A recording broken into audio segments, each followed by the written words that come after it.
माँ, तुम ऐसी होती हो। विमल बहुत परेशान था। उसे समझ में नहीं आ रहा था कि वो इस परिस्थिति से कैसे निपटे।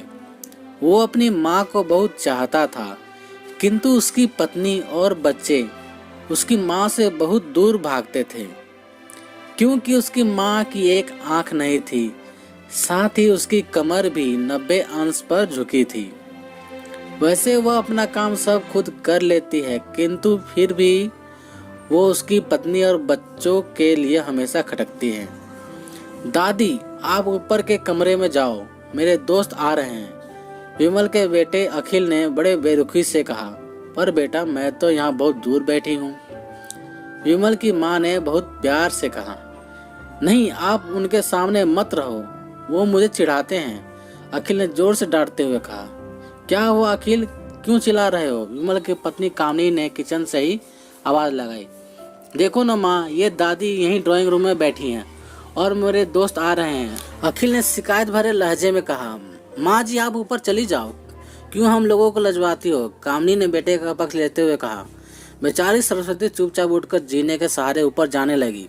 कमर झुकी होने के कारण उन्हें अब ऊपर चढ़ने में बहुत परेशानी हो रही थी, किंतु वह पूरी ताकत से ऊपर के एक अकेले कोने वाले कमरे में जाकर बैठ गई। विमल बाजू के कमरे से सब सुन रहा था। उसे कष्ट हो रहा था कि उसकी माँ को अपमानित होना पड़ रहा है, किंतु वो असहाय था। अगर वह कुछ कहता है तो पत्नी और बच्चे उसका विरोध करने लगते हैं। दूसरे उनके तर्क भी सही लगते हैं। चूंकि वह एक प्रशासनिक अधिकारी था, उसका सामाजिक स्तर भी बहुत ऊंचा था। उसके ससुराल भी एक उच्च घराने में थी, अतः वह चुपचाप इस तरह हर दिन अपनी माँ को अपमानित होते देखता रहता था। रात को विमल की पत्नी ने कहा, देखो जी, अब कुछ करो। कल कलेक्टर साहब की पत्नी आई थी। माँ जी अपनी देसी धुन धारा में उनसे मिली। मुझे बहुत शर्म आ रही थी, बताते हुए कि ये मेरी सास हैं। मैंने कह दिया कि दूर की रिश्तेदार हैं, इलाज कराने आई हैं। विमल को रोना आ गया, किंतु फिर भी वह चुप रहा। उसे समझ में नहीं आ रहा था कि वो क्या करे। अपने बेटे की मनस्थिति को सरस्वती अच्छी तरह से जानती थी और बेटे को कोई कष्ट ना हो इसलिए वो हर बात को चुपचाप सह लेती थी। विमल बहुत उदास रहने लगा। एक तरफ परिवार और सामाजिक स्तर पर जीने की प्रतिबद्धता थी, तो दूसरी ओर माँ। आखिर माँ से अपने बेटे की यह हालत नहीं देखी गई। एक दिन उसने अपने बेटे से कहा, विमल, बहुत दिन हो गए हैं, मैं अपने गांव जाना चाहती हूँ, मुझे वहाँ पहुँचा दो, मेरा यहाँ मन नहीं लग रहा। किंतु माँ, वहाँ तो कोई नहीं है, तुम्हारी देखभाल कौन करेगा? विमल ने आश्चर्य से पूछा। अरे, सब गांव वाले तो हैं और वो तुम्हारे मामा जी तो उसी गांव में रहते हैं, और फिर हम सारी व्यवस्था कर आएंगे ना। कामनी को तो जैसे मन की मुराद मिल गई हो। हाँ बेटा, बहू सही कह रही है, सरस्वती ने लंबी सांस लेते हुए कहा। विमल जानता था कि गांव में माँ की देखभाल करने वाला कोई नहीं है, लेकिन अपनी पत्नी की जिद के कारण वह अपनी माँ को गांव छोड़ने पर विवश हो गया। माँ को गांव छोड़कर आते वक्त उसे रोना आ रहा था तथा अपनी बेबसी पर गुस्सा भी आ रहा था, किंतु परिवार, पत्नी और समाज ने उसके इन मनोभावों को दबा दिया और वो सुकून सा महसूस करने लगा। कुछ दिनों के बाद उसके चाचा, जो अमेरिका में रहते थे, आने वाले थे। जब विमल छोटा था, उसके पिताजी जीवित थे, तब वो भारत आए थे और उसके बाद वो अब भारत आने वाले थे। पूरा परिवार और आस पड़ोस बहुत उत्साहित था। अमेरिका से विमल के डॉक्टर चाचा आ रहे थे। डॉक्टर रमेश ने जैसे ही घर में कदम रखा, सबने मिलकर बहुत उत्साह से उनका स्वागत किया।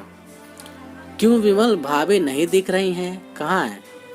डॉक्टर रमेश ने उत्सुकता पूर्वक पूछा। जी, वो गांव में रहती हैं, यहाँ उनका मन नहीं लगा, कामनी ने सपाट लहजे में उत्तर दिया। डॉक्टर रमेश ने विमल की ओर देखा तो विमल ने अपनी आंखें झुका ली। डॉक्टर रमेश अब समझ गए, बोले, कल हम भाभी से मिलने गांव चलेंगे सब लोग। दूसरे दिन सभी लोग गांव के घर में पहुंचे। देखा कि सरस्वती को बहुत तेज बुखार है और वो पलंग पर असहाय पड़ी है। डॉक्टर रमेश दौड़कर सरस्वती के पास गए, उनके पैर छूकर रोने लगे। सरस्वती की ये हालत उनकी कल्पना से परे थी। वाह बेटा विमल, तूने तो नाम उजागर कर दिया।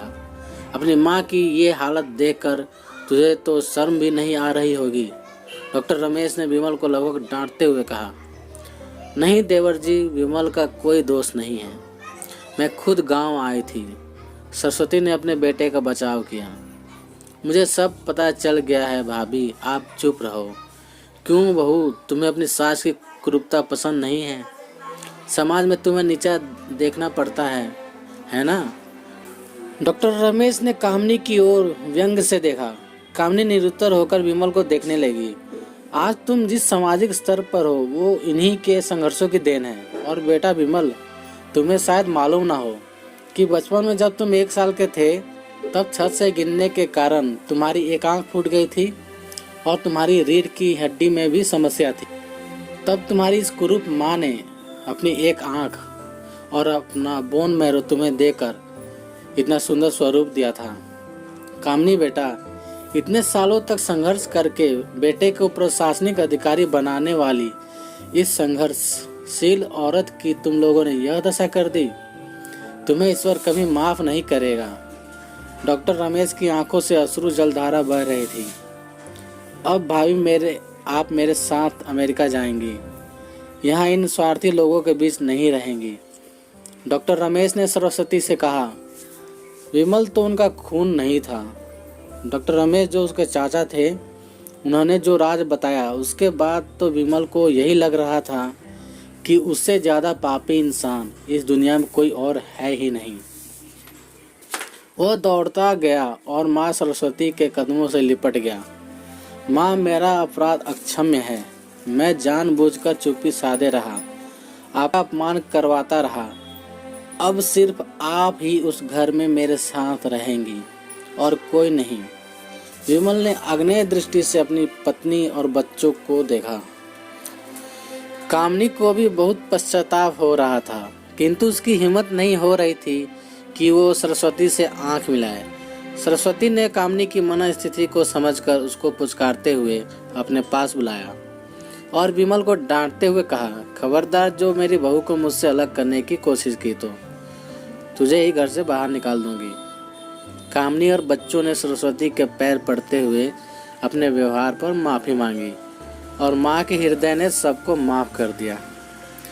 दोस्तों, आशा करता हूँ ये कहानी आप लोगों को पसंद आई होगी। यदि कहानी पसंद आए तो लाइक करें, शेयर करें, कमेंट करें और चैनल पर नए हो तो सब्सक्राइब करें। दोस्तों, मिलते हैं एक नई कहानी के साथ। तब तक के लिए जय हिंद, वंदे मातरम।